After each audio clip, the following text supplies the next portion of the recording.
Hello everyone. In this video, I will bring to you the current affairs of important government scheme from the month of January to August 2021. इस video के अंदर हम करने वाले हैं जनवरी से लेकर के अगस्त तक जितने भी सरकारी योजनाएं हैं, गवर्नमेंट स्कीम्स हैं, उन सभी को करेंगे जो हमारी सेंट्रल गवर्नमेंट है उसने लॉन्च की है। और ये जो है वो सेट 1 है, सेट 2 भी आएगा बहुत जल्दी। तो चलिए इसको शुरू करते हैं। Without any ado let's start the video.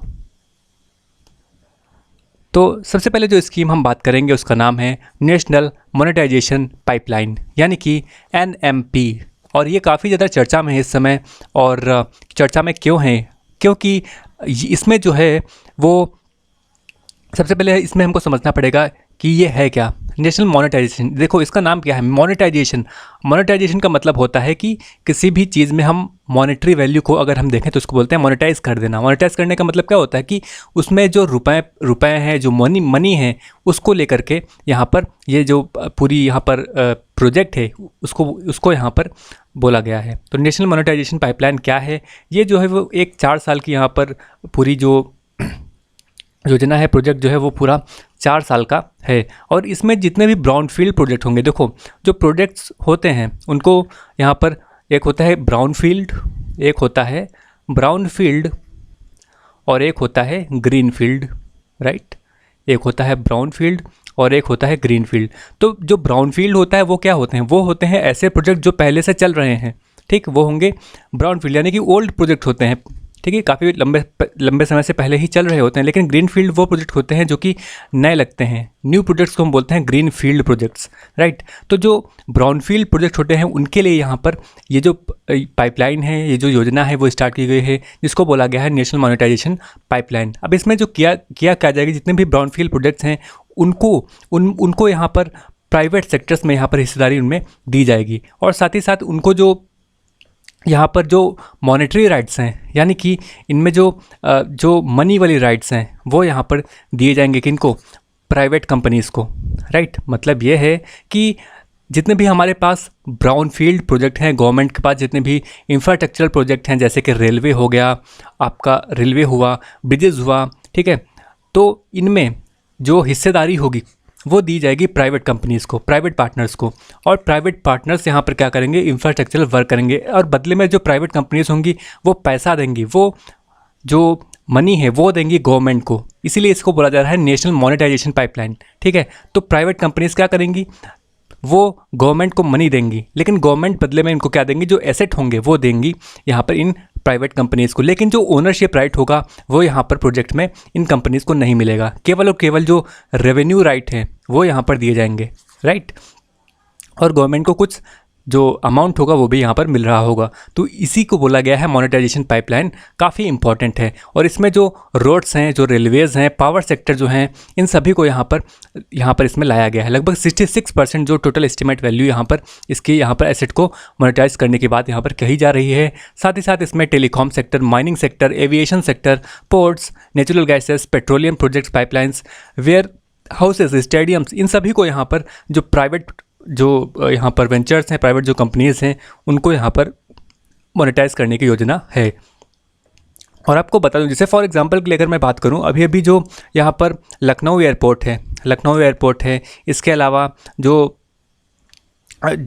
यहाँ पर असम में गुवाहाटी एयरपोर्ट है, और इसके अलावा जो थिरुवनंतपुरम का एयरपोर्ट है, इन सभी के जो राइट्स हैं, जो जयपुर एयरपोर्ट है, राइट, जयपुर एयरपोर्ट, इनके जो राइट्स हैं वो दिए गए थे किसको? अडानी ग्रुप को, ठीक है। तो ये एक यहाँ पर यही यहाँ पर एक तरीके से करने की कोशिश है। यहाँ पर जो प्राइवेट कंपनीज़ हैं उनको यहाँ पर एक तरीके से जो राइट्स हैं वो दिए जा रहे हैं, जो रेवेन्यू राइट्स हैं वो दिए जा रहे हैं, और बदले में जो प्राइवेट कंपनीज़ होंगी वो एक कुछ अमाउंट जो होंगी वो गवर्नमेंट को दे रही होंगी।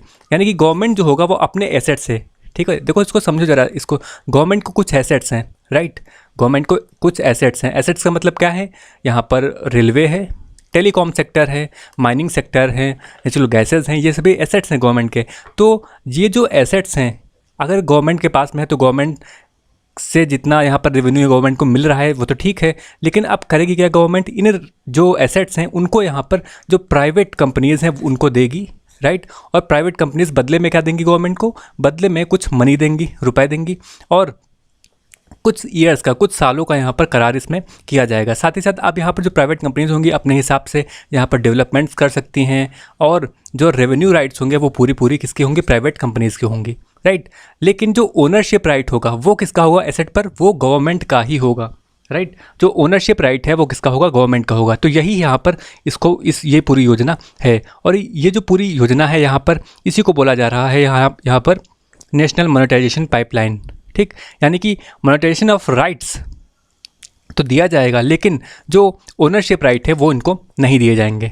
समझ में आई बात? और इसके अलावा जो ब्राउनफील्ड प्रोजेक्ट्स हैं उनके ऊपर यहाँ पर जो रेवेन्यूज़ हैं वो यहाँ पर वसूलने की कोशिश की जाएगी। साथ ही साथ यहाँ पर आप देख सकते हैं लगभग 6 लाख करोड़ रुपीज़ का यहाँ पर टोटल प्रोजेक्ट है, और साथ ही साथ इसमें 4 साल का ये जो पूरा टर्म है वो यहाँ पर इसमें रखा गया है। रोड्स के लिए 1,60,200 करोड़ रुपीज़, रेलवे के लिए 1,50,000, पावर ट्रांसमिशन के लिए लगभग 45,000 रुपये, पावर जनरेशन के लिए 39,000 crore rupees, natural gas pipelines के लिए 24,000 करोड़ रुपीज़, प्रोडक्ट पाइपलाइंस के लिए 22,500 करोड़ रुपीज़, और इसी तरीके से अलग अलग सेक्टर्स में यहाँ पर आप देख सकते हैं।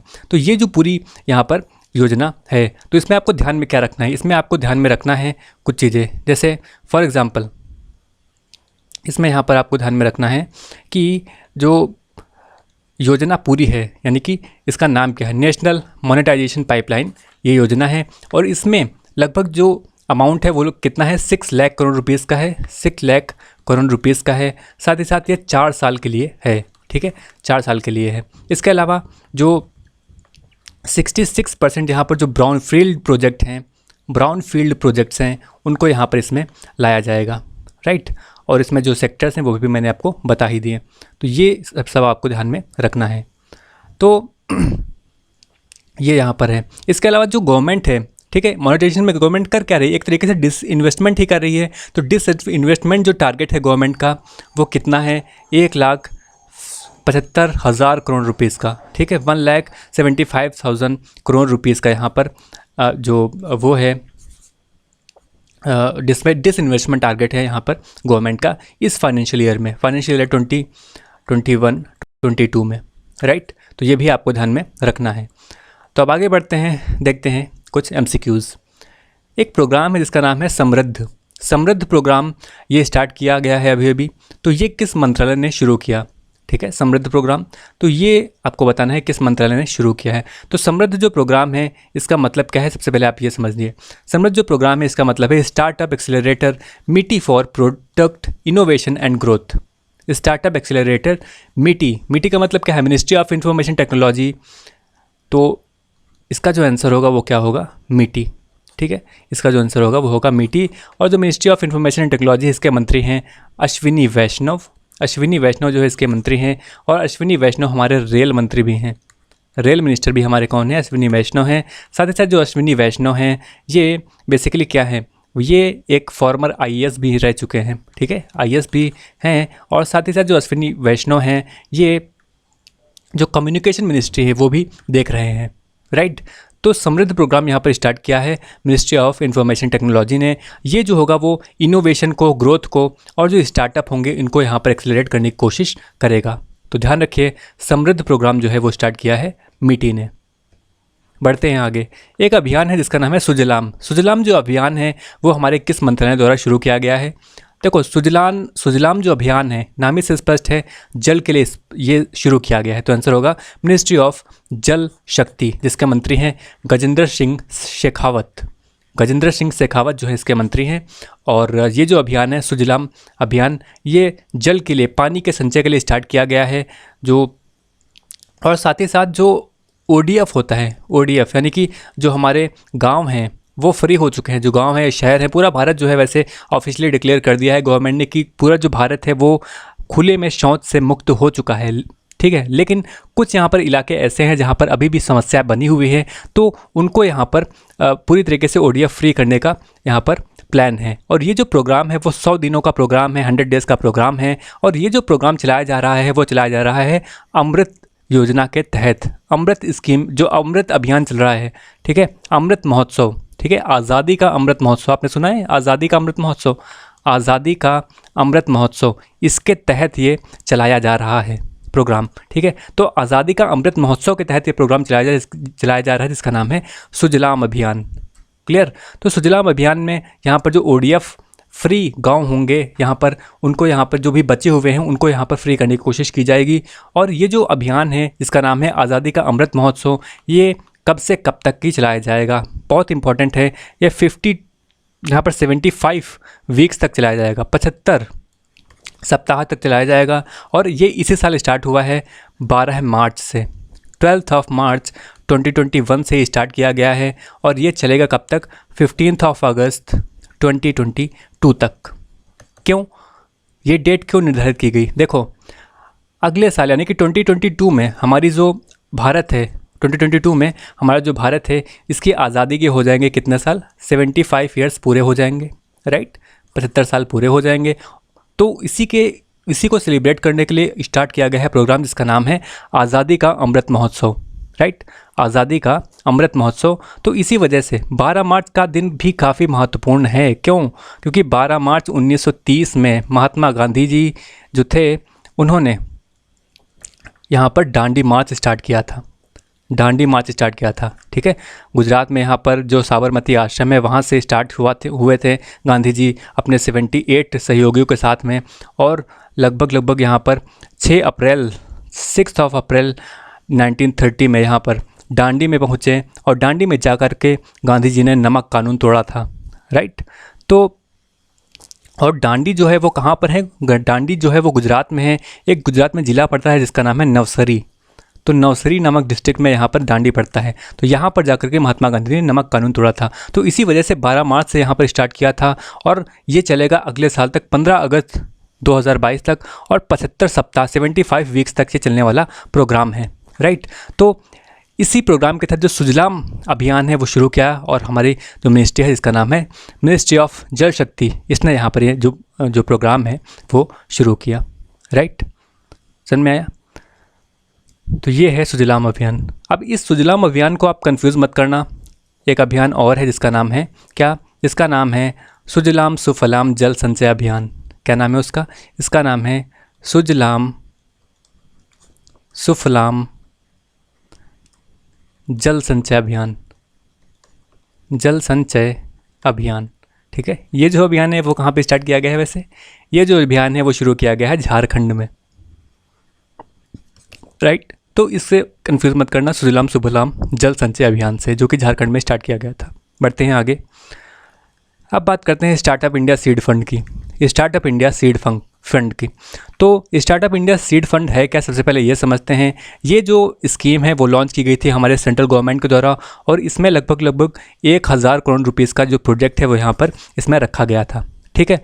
और ये जो होगा वो क्या करेगा, जो हमारे स्टार्टअप्स हैं उनको यहाँ पर एक तरीके से फंडिंग प्रोवाइड कराएगा, उसको यहाँ पर फंडिंग यहाँ पर प्रोवाइड करेगा कौन? Startup India seed fund. तो इसका मतलब है secure seed funding, inspire innovation, support transformative ideas, facilitate implementation and startup revolution, ठीक है। तो पूरी तरीके से जो इनोवेशन है, जो यहाँ पर क्रिएटिविटी है, जो स्टार्टअप्स हैं उनको यहाँ पर एक तरीके से सपोर्ट करने की कोशिश की जा रही है इस स्कीम के तहत में, और जिसका नाम है स्टार्टअप इंडिया सीड फंड। और इसमें जो होगी वो जो स्टार्टअप होंगे उनके लिए जो इकोसिस्टम होगा वो बनाने का प्रयास किया जाएगा। जो ईज़ ऑफ डूइंग बिजनेस है उसको भी यहाँ पर सही करने की कोशिश की जाएगी। और वैसे आपको बता दूँ जो ईज़ ऑफ डूइंग बिजनेस है ये रिपोर्ट कौन देता है? वर्ल्ड बैंक देता है। और इसमें जो भारत की रैंक है वो है 53rd रैंक पर है भारत, ठीक है। तो इसके तहत जो स्टार्टअप होंगे उनको यहाँ पर एक अनुकूल जो वातावरण होगा वो उपलब्ध कराया जाएगा। और पर्टिकुलरली जो Tier 2 और Tier 3 के टाउन्स हैं, जो छोटे यहाँ पर कस्बे हैं भारत के, उनमें यहाँ पर काफ़ी उनको यहाँ पर ध्यान में रखा जाएगा। और एडिक्वेट जो फंडिंग है, जो पर्याप्त फंडिंग है वो यहाँ पर इसके तहत प्रोवाइड करी जाएगी, ठीक है। तो ये जो स्कीम है वो है startup India seed fund, right. तो यहाँ पर जो भी यहाँ पर इसके पॉइंट्स है वो मैंने आपको बता दिए। अच्छा, एक चीज़ और भी ध्यान रखना, जो इसके लिए नोडल डिपार्टमेंट होगा वो होगा DPIIT, DPIIT। DPIIT का मतलब क्या है? Department for promotion of industry and internal trade. ठीक है, department for promotion of industry and internal trade. Clear? समझ में आया? अब बढ़ते हैं आगे। जो हमारी सरकार है, इसने एक और जो प्रोग्राम है वो शुरू किया जिसका नाम है iron ore policy. Iron ore policy यानी कि जो लोहे का अयस्क है, इसके लिए यहाँ पर पॉलिसी लाई सरकार 2021। और ये जो पॉलिसी लाई वो हमारी जो रेलवे मिनिस्ट्री है वो लेकर के आई, रेलवे इंफॉर्मेशन सिस्टम। ठीक है, इसके लिए यहाँ पर लेकर के आई।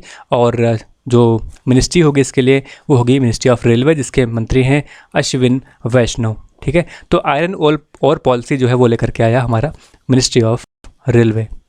क्लियर? अब बात करते हैं प्रोजेक्ट लाइट हाउस की। प्रोजेक्ट लाइट हाउस क्या है? काफ़ी इंपॉर्टेंट है जो प्रोजेक्ट है वो। यहाँ पर प्रोजेक्ट लाइट हाउस जो है, इसमें यहाँ पर जो टाउन्स हैं, ठीक है, जो यहाँ पर यहाँ पर भारत के जो अलग अलग टाउन्स हैं, जो इलाके हैं जो कि काफ़ी ज़्यादा वल्नरेबल हैं, काफ़ी ज़्यादा यहाँ पर सेंसिटिव हैं, जो कि क्लाइमेट और इकोलॉजी को लेकर के, उनको यहाँ पर एक तरीके से आइडियाज़ प्रोवाइड कराए जाएंगे। और साथ ही साथ किस तरीके से हम यहाँ पर उनसे बच सकते हैं, कैसे टेक्नोलॉजी का यूज़ कर सकते हैं, क्लाइमेट और इकोलॉजी में जो प्रदूषण बढ़ रहा है, जो पॉल्यूशन बढ़ रहा है, उसको हम किस तरीके से कम कर सकते हैं, उसकी यहाँ पर बात इसमें की जाएगी।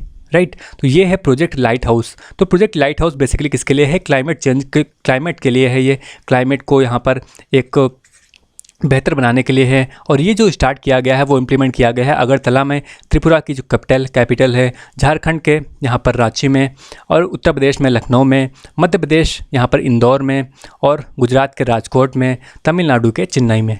ठीक है, तो यहाँ पर ये स्टार्ट की गई है। और ये जो पूरा मिशन है वो स्टार्ट किया हमारे मिनिस्ट्री ऑफ, यहाँ पर जो अर्बन मिनिस्ट्री है, ठीक है, जो यहाँ पर शहरी मंत्रालय है, शहरी विकास मंत्रालय, ministry of housing and urban affairs, ministry of housing and urban affairs. ठीक है, इसने यहाँ पे स्टार्ट किया। जिसके मंत्री कौन है वैसे? इसके मंत्री हैं हरदीप सिंह पुरी जो हैं इसके मंत्री हैं। तो ये भी आपको ध्यान में रखना है। अब बात करते हैं हम लोग एपिक पोर्टल की। एपिक जो पोर्टल है वो क्या है? एपिक पोर्टल जो है वो बेसिकली लॉन्च किया गया है, जो भी मतदाता हैं उनकी पहचान पत्र के लिए ये इसको लॉन्च किया गया है। तो इसका मतलब क्या है? ये जो है इलेक्ट्रॉनिक फ़ोटो आइडेंटिटी कार्ड है एक तरीके से। क्या है? इलेक्ट्रॉनिक फ़ोटो आइडेंटिटी कार्ड, इसी को बोला गया है यहाँ पर एपिक। राइट, और एक तरीके से ये एक यहाँ पर एक ऐप टाइप की है, एक पोर्टल भी है ये। ठीक है, और इसमें जो भी पहचान पत्र हैं वो उसको यहाँ पर डाउनलोड किया जा सकता है PDF फॉर्मेट में। राइट, तो ये है एपिक। और इसे लॉन्च किया था किसने? इसे लॉन्च किया था हमारी जो मिनिस्ट्री है MeitY, MEITY, MeitY, ministry of information technology, जिसके मंत्री इस समय हैं कौन? अश्विन वैष्णव। ठीक है, इसके मंत्री हैं। राइट, तो लेकिन इसे जब लॉन्च किया गया था तो लॉन्च किया था रविशंकर प्रसाद ने। ठीक है, रविशंकर प्रसाद ने, क्योंकि उस समय वही जो थे वो हमारे मिनिस्टर थे इस मिनिस्ट्री के। अब बात करते हैं सीवीड पार्क की। सीवीड पार्क जो बन रहा है वो बन रहा है तमिलनाडु में। एक सीवीड पार्क, जो वीड समझते हैं आप? वीड का मतलब होता है खरपतवार। तो सीवीड पार्क, समुद्र में जो वीड होती हैं वो जो इकोलॉजी होती है, समुद्री इकोलॉजी, उसके लिए काफ़ी इंपॉर्टेंट होती है। और इस बार के जो बजट है उसमें उसकी घोषणा की गई थी सीवीड पार्क की। इसके अलावा 7 जो मेगा टेक्सटाइल पार्क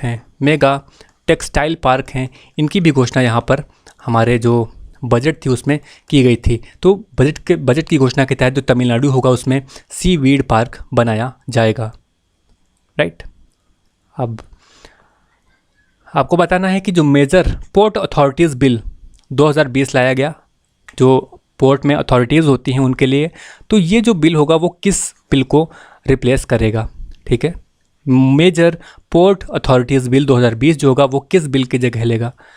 तो ये जो अथॉरिटीज़ होती हैं उनके लिए यहाँ पर ये बिल लाया गया है, और ये जो जगह लेगा वो लेगा 1963 बिल की। ठीक है, मेजर पोर्ट अथॉरिटीज़ बिल 1963 की जगह लेगा।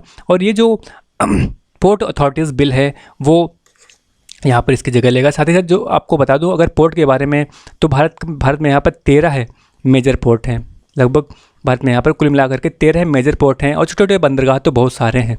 तो 13 जो मेजर पोर्ट है उसमें से अगर मैं पूछूँ 13वां बंदरगाह कहाँ पर बना है? तो ये बना है महाराष्ट्र में, ये बना है महाराष्ट्र में। और इसका नाम क्या है? इसका नाम है वधावन। ठीक है, इसका नाम है वधावन। तो वधावन जो पोर्ट है 13वां बंदरगाह है, मेजर बंदरगाह है भारत का, तो ये भी आपको ध्यान में रखना है। इसके अलावा यहाँ पर जो यह गुजरात में बंदरगाह है, इसको बोलते हैं कांडला बंदरगाह। कांडला जो बंदरगाह है, पोर्ट है, वो कहाँ पर है? गुजरात में है, राइट। तो ये भी आपको ध्यान में रखना है। और जो कांडला बंदरगाह है, इसका नाम दीनदयाल उपाध्याय जी के नाम पर रखा गया। दीनदयाल उपाध्याय जी के नाम पर इसका नाम रखा गया, तो ये भी आपको ध्यान में रखना है। इसके अलावा जो कोलकाता पोर्ट है, कोलकाता जो पोर्ट है, इसका नाम किसके नाम पे रखा गया? इसका नाम रखा गया श्यामा प्रसाद मुखर्जी के नाम पर। श्यामा प्रसाद मुखर्जी के नाम पर इसका नाम रखा गया। ठीक है, तो ये आपको ध्यान में रखना है। तो ये मैंने आपको बता दिया। जो टेक्सटाइल इन्वेस्टमेंट, टेक्सटाइल पार्क होंगे वो यहाँ पर भारत में बनेंगे। 7 टेक्सटाइल पार्क यहाँ पर भारत में बनने वाले हैं अगले 3 सालों में, और इसकी घोषणा की गई थी हमारे बजट में। ठीक है, वैसे हमारे टेक्सटाइल मिनिस्टर कौन है इस समय? हमारे टेक्सटाइल मिनिस्टर इस समय हैं पीयूष गोयल। पीयूष गोयल हमारे टेक्सटाइल मिनिस्टर हैं, ये आपको ध्यान में रखना है। स्मृति ईरानी अब नहीं है। जो इसरो है, इसने पार्टनर किया है यहाँ पर किस कंपनी के साथ में, जिससे कि जो गूगल मैप्स है, जो गूगल मैप्स है, इसका एक तरीके से जो अल्टरनेटिव है वो यहाँ पर प्राप्त किया जा सके। ठीक है, तो आपको पता है जो गूगल मैप है वो काफ़ी ज़्यादा फेमस है। मैप के लिए जीपीएस का यूज़ करता है यहाँ पर।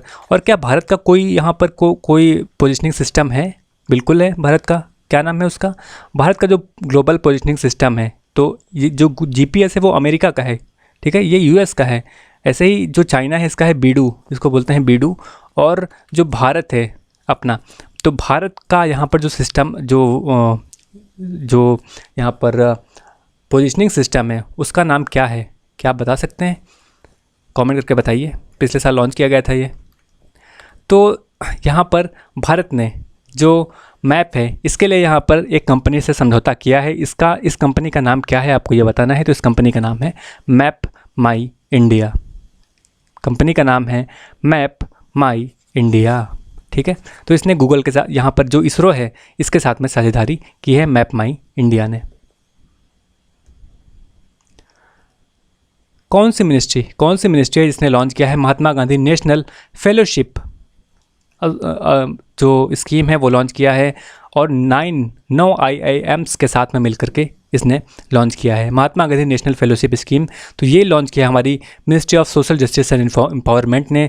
जिसके मंत्री कौन है? जिसके मंत्री हैं यहाँ पर, क्या आप बता सकते हैं इसके मंत्री कौन है? इसके मंत्री हैं वीरेंद्र कुमार।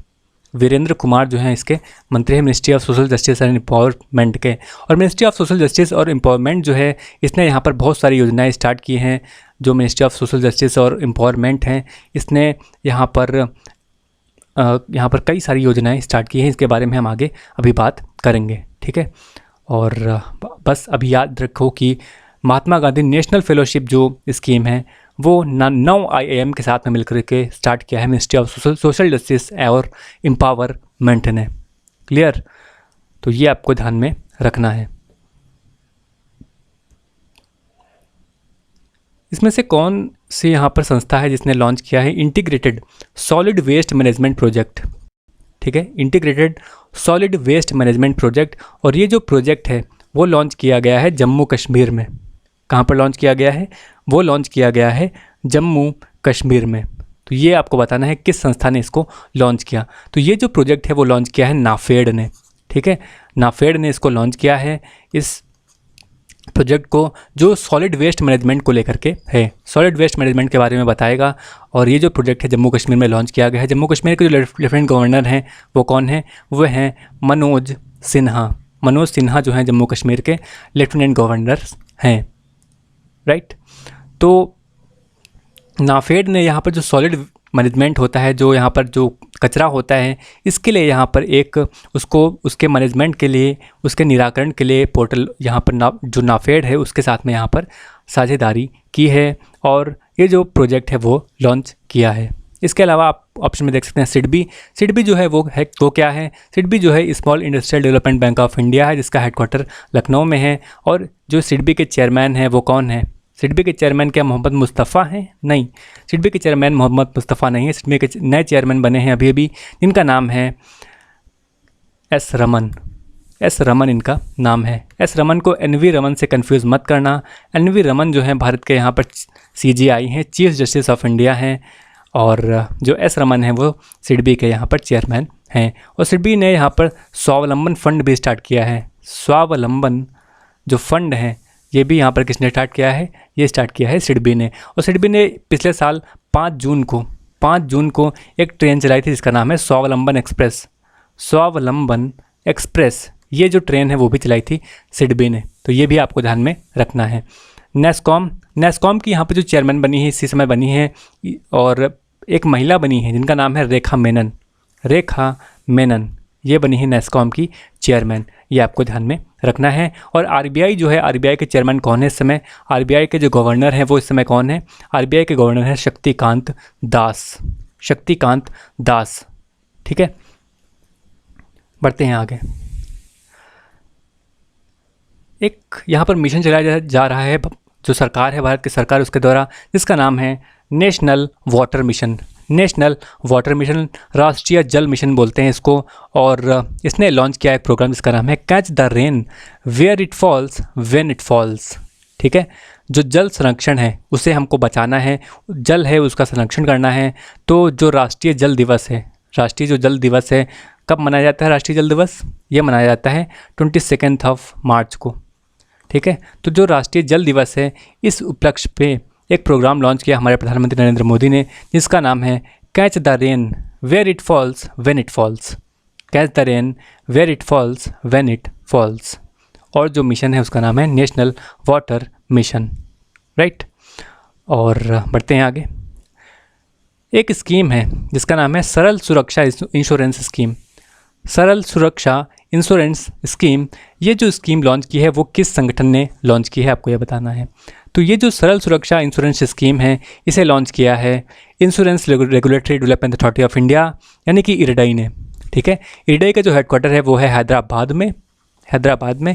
और इसके जो चेयरमैन है वो कौन है? वैसे IRDAI के चेयरमैन कौन है? IRDAI के चेयरमैन हैं सुभाष चंद्र खुंटिया जो हैं इसके चेयरमैन हैं IRDAI के, राइट। तो IRDAI ने लॉन्च की एक स्कीम जिसका नाम है सरल सुरक्षा स्कीम। ठीक है, सरल सुरक्षा इंश्योरेंस स्कीम। और यहाँ पर LIC को भी आपको ध्यान में रखना है। LIC के चेयरमैन कौन है?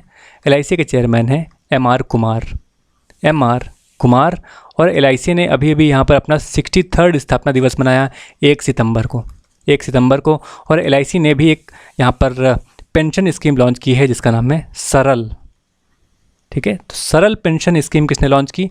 ये लॉन्च की LIC ने। और सरल सुरक्षा इंश्योरेंस किसने स्टार्ट किया? ये स्टार्ट किया IRDAI ने, कंफ्यूज मत होना। इसके अलावा जो LIC है इसने और भी यहाँ पर कुछ योजनाएं लॉन्च की। एक पोर्टल लॉन्च किया जिसका नाम है EPGS पोर्टल यहाँ पर लॉन्च किया है।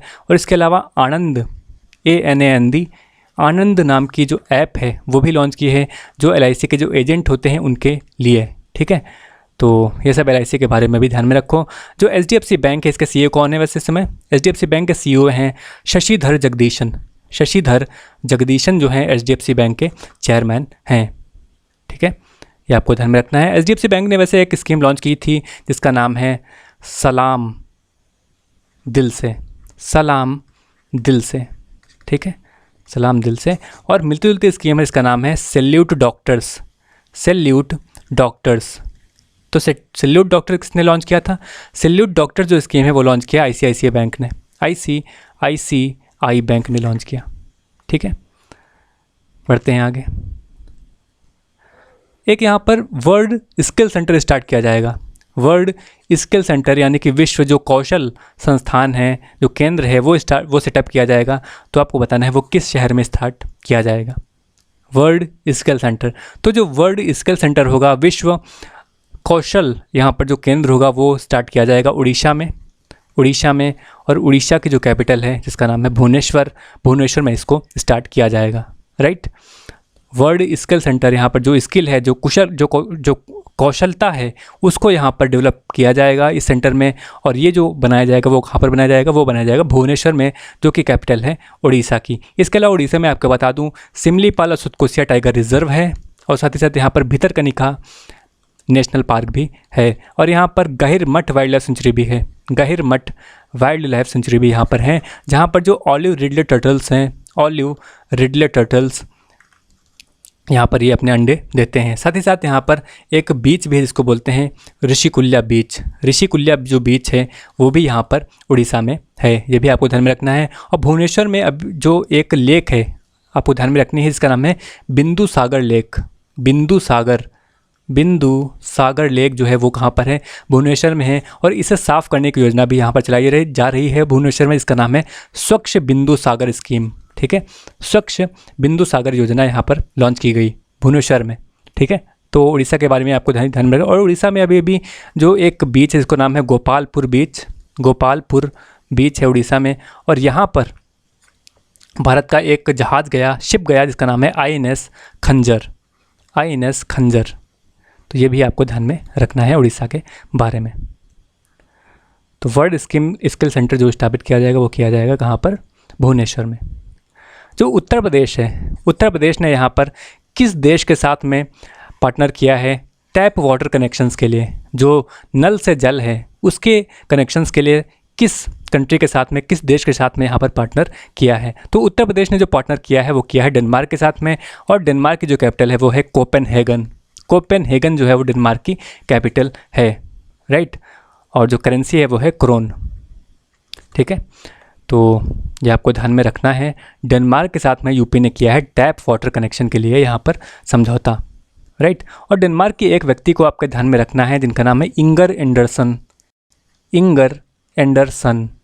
कौन है इंगर एंडरसन? क्या आपने सुना ही होगा UNEP का नाम, यूनाइटेड नेशंस इन्वायरमेंट प्रोग्राम, जिसका हेडक्वार्टर नैरोबी में है। नैरोबी जो है कैपिटल है किसकी? नैरोबी जो है वह कैपिटल है केन्या की, राइट। तो UNEP की डायरेक्टर जनरल है कौन? इंगर एंडरसन, जो कि डेनमार्क की हैं, राइट। ये आपको ध्यान में रखना है। और अगर मैं आपको बताऊं यूपी के बारे में, तो यूपी में बहुत सारी योजनाएं चल रही हैं। यूपी में आपको बताऊं जैसे कि पिंक बूथ स्टार्ट किए गए हैं, पिंक ये स्टार्ट किए गए हैं यूपी में। इसके अलावा जो उत्तर प्रदेश है वहाँ पर बाबा गंभीरनाथ कल्चरल सेंटर स्थापित किया गया है गोरखपुर में इसको स्थापित किया गया है। इसके अलावा गोरखपुर में एक यहाँ पर बर्ड फेस्टिवल भी हुआ था। कहाँ पर हुआ था? रामगढ़ ताल में हुआ था। एक झील है जिसको बोलते हैं रामगढ़ ताल, यहाँ पर एक बर्ड फेस्टिवल भी हुआ था उत्तर प्रदेश में। और मिलता जुलता बर्ड फेस्टिवल हुआ था यहाँ पर बिहार में भी। इसका नाम क्या था? इसका नाम था, ये यहाँ पर किस झील में हुआ था? ये जिस झील का नाम है उस झील का नाम है क्या? नकी नकटी लेक। ठीक है, इस झील में इसको किया गया था बिहार में। यूपी में जो डॉल्फिन है उसके कंजर्वेशन के लिए, डॉल्फिन के संरक्षण के लिए एक यहाँ पर जो हस्तिनापुर वाइल्ड लाइफ सेंचुरी है, हस्तिनापुर वाइल्ड लाइफ सेंचुरी जो कि मेरठ में है, वहाँ पर डॉल्फिन कंजर्वेशन यहाँ पर किया जाएगा। ठीक है, इसके लिए रिजर्व भी बन रहा है। इसके अलावा जो बाबा साहब भीमराव अम्बेडकर हैं, B R Ambedkar cultural centre, ये कहाँ पर बन रहा है? ये बन रहा है लखनऊ में। ठीक है, ये बन रहा है लखनऊ में, राइट। और लखनऊ में आपको बताऊं तो जो IISR है यानी कि Indian institute of sugar cane research, ये भी है CDRI। ठीक है, CDRI central drug research institute, और NBRI। ठीक है, NBRI, इन तीनों का हेडक्वार्टर यहाँ पर है। National botanical research institute, CDRI और IISR, तीनों का हेडक्वार्टर कहाँ पर है? लखनऊ में। लखनऊ में इसके अलावा CDB का हेडक्वार्टर भी है। CDB क्या है? Small industrial development bank of India, right. और ठीक है, तो ये आपको यूपी के बारे में ध्यान रखना है। यूपी में यहाँ पर एक डैम भी बन रहे हैं। ठीक है, दो डैम बन रहे हैं वैसे। एक का नाम है रसिन डैम और एक है चिल्लीमल डैम। ये भी बन रहे हैं कहाँ पर? उत्तर प्रदेश में। ठीक है, तो ये आपको ध्यान में रखने हैं। वैसे एक यहाँ पर जो हाईवे है, नेशनल हाईवे है, जिसका नाम है 709B, ये भी शुरू किया, ये भी यहाँ पर बनाया जाएगा। ये जो होगा वो यूपी के सहारनपुर को यहाँ पर जोड़ेगा दिल्ली के अक्षरधाम मंदिर से। ठीक है, तो ये भी आपको ध्यान में रखना है। सहारनपुर से एक बात और याद आई, सहारनपुर में बन रहा है यूपी की पहली यहाँ पर ATS यानी कि एंटी टेररिज्म स्क्वाड, ये स्थापित किया जाएगा सहारनपुर में देवबंद में। ठीक है, देवबंद में स्थापित किया जाएगा। देवबंद वही जगह है जहाँ पर जो इस्लामिक जो आइडियोलॉजी है, देवबंदी स्कूल ऑफ इस्लामिक जो स्कूल है वो यहाँ पर देवबंद में है। ठीक है, दारुल उलूम बोलते थे उसको। ठीक है, तो सहारनपुर में स्थापित किया जाएगा ATS। तो ये सब यूपी के बारे में ध्यान रखो। अच्छा, अब बात करते हैं जल जीवन मिशन की। जल जीवन जो मिशन है वो, इसके बारे में मैं आपको बता ही चुका हूँ। जल जीवन मिशन और कैच द रेट जो कैंपेन था इसी के तहत लॉन्च किया गया था। तो जो जल जीवन मिशन है वो जो हाउस होल्ड्स हैं वहाँ उन तक किस साल तक, ठीक है, किस साल तक, किस समय तक जो रूरल इंडिया है, जो ग्रामीण भारत हैं, उनमें जो टैप वाटर कनेक्शंस हैं वो प्रोवाइड करा देगा। ठीक है, तो आपको समझना पड़ेगा पहले कि जल जीवन मिशन है क्या। तो जो जल जीवन मिशन है उसके तहत जितने भी हाउस होल्ड्स होंगे उनको यहाँ पर पूरी तरीके से टैप वाटर कनेक्शन प्रोवाइड कराया जाएगा। हर घर जल इसको बोलते हैं, यानी कि हर घर को आपको यहाँ पर जो वाटर कनेक्शन है वो देना है। और कब तक देना है, ये देना है 2024 तक। इवन रूरल इंडिया में जो ग्रामीण भारत है उसमें यहाँ पर प्रोवाइड कराना है। साथ ही साथ इसमें बहुत इंपॉर्टेंट यहाँ पर चीज़ है जिसका नाम है 55 LPCD, यानी कि litres per capita per day, यानी कि पर व्यक्ति को यहाँ पर एक दिन में 55 लीटर जो पानी है वो प्रोवाइड कराया जाएगा। और ये जो योजना है वो 2024 तक यहाँ पर इसको पूरा करने की उम्मीद लगाई जा रही है। ठीक है, तो जो लक्ष्य रखा है वो रखा है 2024 तक, राइट। तो जल जीवन मिशन, और इसे जो मिनिस्ट्री चला रही है वो कौन सी है, उसका नाम है जल शक्ति मंत्रालय। जल शक्ति मंत्रालय। अब बात करते हैं ट्राइबल TB इनिशिएटिव की। एक इनिशिएटिव इसका नाम है ट्राइबल TB इनिशिएटिव, जो ट्राइबल लोग हैं, हमारे जो जनजातीय लोग हैं, उनमें जो TB की समस्या है उनको यहाँ पर ख़त्म करना है। तो वैसे हमारा जो TB इरेडिकेशन का लक्ष्य है भारत का वो कब तक है, 2025 तक है।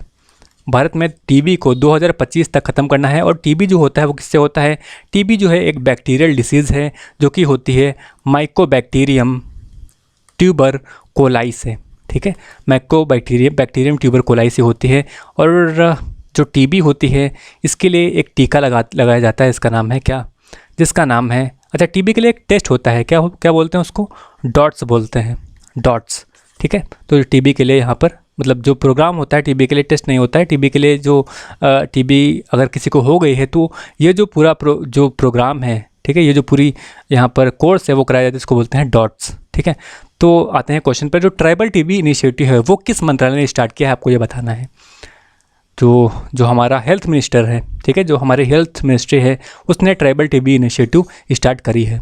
ठीक है, ट्राइबल TB इनिशिएटिव जो हमारी मिनिस्ट्री ऑफ हेल्थ है, जिसके मंत्री इस समय हैं मनसुख मांडवीय इस समय इसके मंत्री हैं। तो जो ट्राइबल TB इनिशिएटिव है ये इसने स्टार्ट करी है। ठीक है, मिनिस्ट्री ऑफ हेल्थ ने। और हमारे जो ट्राइबल मंत्री हैं, यानी कि जो हमारे जनजातीय मामलों के मंत्री हैं वो कौन है, जो हमारे जनजातीय मामलों के मंत्री हैं वो हैं अर्जुन मुंडा जो है हमारे जनजातीय मामलों के मंत्री हैं। और इनकी कॉन्स्टिट्यूंसी है खुंटी, और खुंटी है झारखंड में। ठीक है, खुंटी है झारखंड में। तो ट्राइबल TB इनिशिएटिव लॉन्च किया हमारे मिनिस्ट्री ऑफ हेल्थ ने, ये आपको ध्यान में रखना है। और मिनिस्ट्री ऑफ आयुष, हमारे आयुष मिनिस्टर कौन है इस समय, हमारे जो आयुष मंत्री हैं वो कौन हैं, वो हैं सर्बानंद सोनोवाल, जो कि असम के पूर्व मुख्यमंत्री थे। और इस समय असम के जो मुख्यमंत्री हैं वो है हेमंता विश्व शर्मा जो हैं इस समय यहाँ पर असम के मुख्यमंत्री हैं। और सर्बानंद सोनोवाल जो है हमारे आयुष मिनिस्टर हैं। ठीक है, अगला जो क्वेश्चन है वो ये है कि आपको बताना है जो केन बेतवा लिंक प्रोजेक्ट है, केन बेतवा, आपको पता है जो केन नदी है इसको बेतवा से जोड़ा जाएगा। केन नदी, बेतवा नदी, चंबल, सिंध, बेतवा, केन। ठीक है, ये जो चारों नदियां हैं वो किसकी सहायक नदी हैं, वो सहायक नदी हैं यमुना की ट्रिब्यूटरीज हैं चारों। ठीक है, तो इसमें जो केन और बेतवा नदी है, ठीक है, जो केन है और जो बेतवा नदी है, इन दोनों को आपस में जोड़ने की योजना बनाई जा रही है। ठीक है, और इस प्रोजेक्ट का नाम रखा गया है इंटरलिंकिंग प्रोजेक्ट, राइट। तो इंटरलिंकिंग जो प्रोजेक्ट है उसमें आपको बताना है कि जो central to state funding pattern होगा वो क्या होगा, उसका रेशियो क्या होगा। बहुत ही अच्छा सवाल है। तो पहले समझते हैं जो केन बेतवा लिंक प्रोजेक्ट है वो क्या है।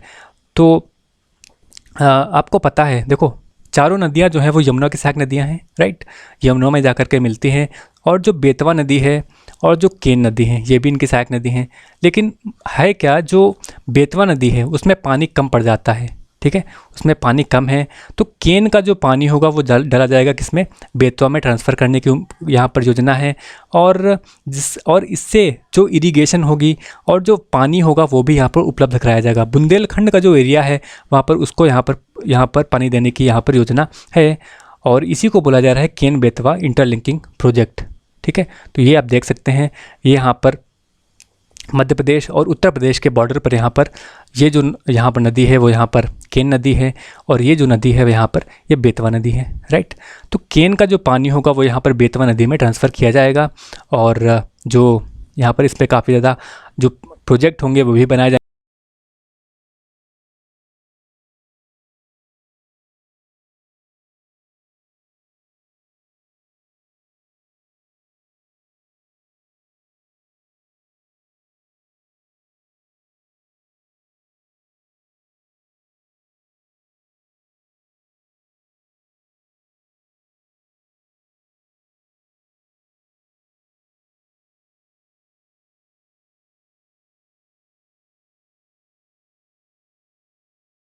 जो केन बेतवा प्रोजेक्ट है वो किस किस राज्य के बीच में है, तो मध्य प्रदेश और उत्तर प्रदेश के बीच में, राइट, यूपी और एमपी के बीच में। अच्छा, दूसरा क्वेश्चन ये कि किस नदी का पानी किस नदी में डाला जाएगा, तो केन नदी का जो पानी होगा वो बेतवा नदी में ट्रांसफ़र किया जाएगा, राइट।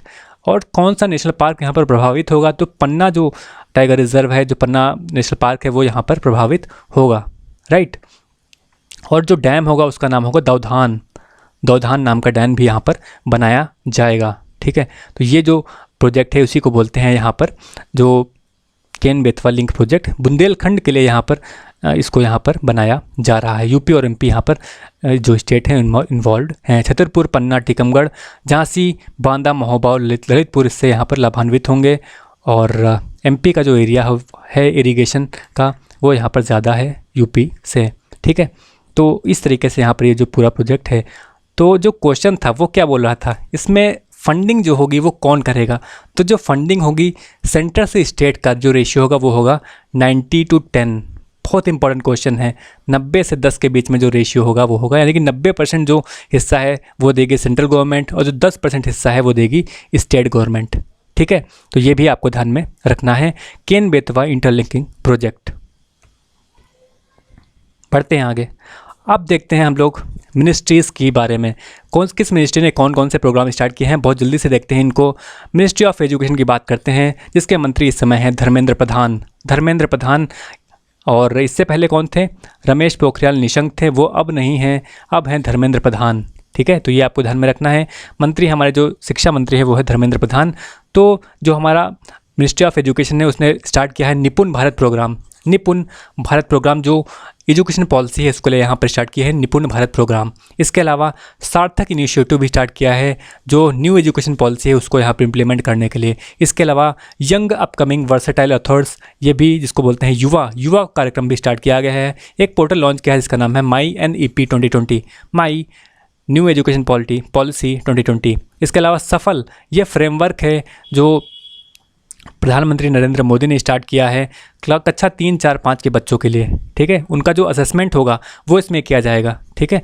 स्ट्रक्चरल असेसमेंट यहाँ पर किया जाएगा, स्ट्रक्चरल असेसमेंट फ्रेमवर्क, ठीक है, असेसमेंट यहाँ पर किया जाएगा इसमें। तो ये जो सफल प्रोग्राम है, जो फ्रेमवर्क है वो यहाँ पर शुरू किया किसने, मिनिस्ट्री ऑफ एजुकेशन ने लॉन्च किया था प्रधानमंत्री नरेंद्र मोदी ने। इसके अलावा जो परख जो है वो एक असेसमेंट सेंटर है, ठीक है। तो कंफ्यूज मत होना, जो सफल है वो एक फ्रेमवर्क है और जो परख है वो एक असेसमेंट सेंटर है, ठीक है। वो सेटअप किया जाएगा और अलग अलग सिटीज़ में पूरी कंट्री में यहाँ पर सेटअप किया जाएगा।